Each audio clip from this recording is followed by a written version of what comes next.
എല്ലാവർക്കും നമസ്കാരം. നമ്മുടെ പുതിയ വീഡിയോയിലേക്ക് സ്വാഗതം. അപ്പോൾ ഇന്നൊരു കുക്കിംഗ് വീഡിയോ ആയാലോ. ഞാനിങ്ങനെ വലിയൊരു മക്രോണി ഫാനൊന്നുമല്ല, പക്ഷെ നമ്മൾ കസിൻസൊക്കെ കൂടിയിരിക്കുമ്പോൾ പെട്ടെന്ന് പ്രിപ്പയർ ചെയ്തെടുക്കാൻ പറ്റുന്നൊരു ഫുഡ് ഐറ്റമാണല്ലോ. അതുകൊണ്ടാണ് ഞാൻ ഇന്ന് മാക്രോണി ചൂസ് ചെയ്തത്. അപ്പോൾ നമുക്ക് മാക്രോണി എങ്ങനെയാണ് ഈസി ആയിട്ട് ഉണ്ടാക്കിയെടുക്കാമെന്ന് കണ്ടാലോ. ആദ്യം തന്നെ നമുക്ക് മാക്രോണി നല്ലപോലെ കഴുകി നല്ല രീതിക്ക് വേവിച്ചെടുക്കാം. നല്ലപോലെ സോഫ്റ്റായി വരുന്നത് വരെ നമുക്കത് വേവിച്ചെടുക്കാം. വേവിച്ചെടുത്ത മാക്രോണി നമുക്ക് വെള്ളമൊക്കെ ഊറ്റിക്കളഞ്ഞ് മറ്റൊരു പാത്രത്തിലേക്ക് മാറ്റി വെക്കാം. അതിനുശേഷം നമുക്കിതിന് വേണ്ട മസാലക്കൂട്ട് റെഡിയാക്കിയെടുക്കാം. അതിനുവേണ്ടി ആദ്യം തന്നെ ഒരു പാനിലേക്ക് വെളിച്ചെണ്ണ ഒഴിച്ച് ചെറുതായി അരിഞ്ഞ 2 മീഡിയം സൈസ് ഉള്ളി നമുക്ക് നല്ല രീതിയിൽ വഴറ്റിയെടുക്കാം. ഉള്ളി പെട്ടെന്ന് തന്നെ ഒരു ബ്രൗണിഷ് ഷെയ്ഡിൽ കിട്ടാൻ വേണ്ടിയിട്ട് നമുക്ക് ആവശ്യത്തിനുള്ള ഉപ്പ് കൂടെ ഈ ഒരു സമയത്ത് ചേർത്ത് കൊടുക്കാം.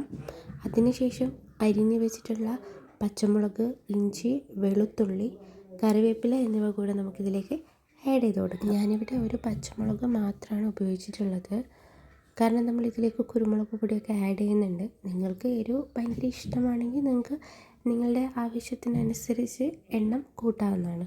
നന്നായി വഴണ്ട് വന്ന ഉള്ളിയിലേക്ക് നമുക്ക് ചെറുതായി എരിഞ്ഞ് വെച്ചിട്ടുള്ള ഒരു മീഡിയം സൈസ് തക്കാളി കൂടെ ഇതിലേക്ക് ആഡ് ചെയ്ത് നന്നായിട്ട് വഴറ്റി കൊടുക്കാം.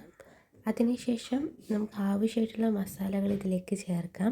ഞാനിവിടെ ചിക്കൻ മസാല പൊടിയാണ് ഉപയോഗിച്ചിരിക്കുന്നത്. ആവശ്യത്തിന് ചിക്കൻ മസാല ചേർത്ത് നന്നായിട്ട് വഴറ്റി കൊടുക്കുക.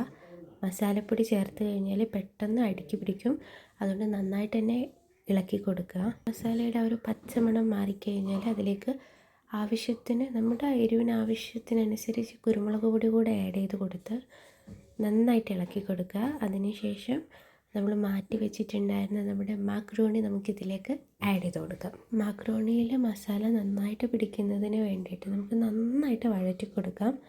ചെയ്യുമ്പോൾ ശ്രദ്ധിക്കേണ്ടത് ലോ ഫ്ലെയിമിലിട്ടിട്ടാണ് നമ്മളിത് ചെയ്തെടുക്കുന്നത്. അപ്പോൾ ഇത്രയേ ഉള്ളൂ, നമ്മുടെ മാക്രോണി ഇവിടെ റെഡി ആയിട്ടുണ്ട്. നിങ്ങൾക്ക് വേണമെങ്കിൽ ഇതിലേക്ക് ടൊമാറ്റോ സോസ് കൂടെ ആഡ് ചെയ്ത് കൊടുക്കാം. ഇവിടെ ആർക്കും അത് ഇഷ്ടമല്ലാത്തതുകൊണ്ട് ഞാനത് ആഡ് ചെയ്തിട്ടില്ല. അപ്പോൾ ഇത്രയൊക്കെയുള്ള ഗൈസ്, വളരെ സിമ്പിളായിട്ടുള്ള റെസിപ്പിയാണ്. നിങ്ങളെല്ലാവരും ഇത് ട്രൈ ചെയ്ത് നോക്കണേ.